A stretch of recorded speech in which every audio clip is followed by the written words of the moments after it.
Yeah, well, what I'll say is I'm not surprised.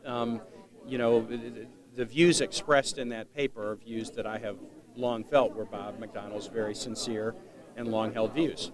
And in interactions with Bob on a number of those issues, I mean, he has demonstrated to me that I think many of those views he still holds. You might remember that when I did Executive Order 1 that I signed 5 minutes after I was inaugurated, extending the non-discrimination protection to people on the grounds of sexual orientation, Bob fought me about that. I think at the request of a legislator, it might have been Bob Marshall, he filed an opinion saying that I did not have the ability as governor to ask my agency heads and cabinet secretaries not to discriminate on the grounds of sexual orientation.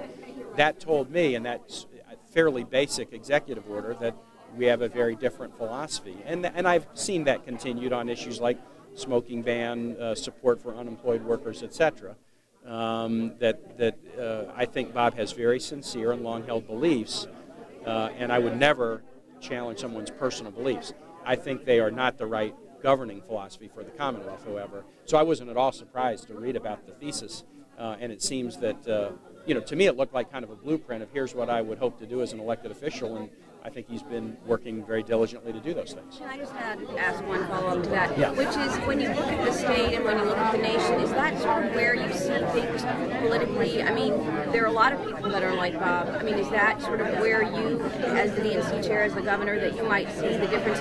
You want the other side of that. You want a different side of that. Well, I don't think it's a matter of side. I think a lot of people are that in their personal lives. The question is, do you feel like your role in government is to for example, stigmatize working women, stigmatize single mothers with children, stigmatize feminists and say that feminism and working women is bad for America. You know, people can have personal religious views, that's fine, but this is more than that. This is really, as I read the thesis, it's kind of a little bit of a blueprint. You know, here's what you should do if you're in elected office. And I don't think that's what should be done. I'm a very religious person, but I don't think you should try to demonize people for their sexual orientation. You shouldn't try to demonize women who are working, or speak in ways that would suggest that they're not doing something appropriate by working.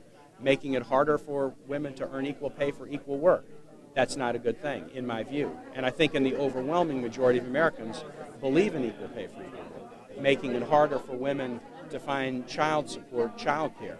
I think the overwhelming majority of Americans say, no, that's a bad thing to do.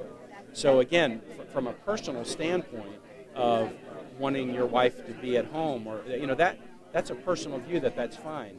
But as a philosophy of government, it causes me grave concern. You know, when I think that that may well be the governing philosophy in Virginia if Bob's elected.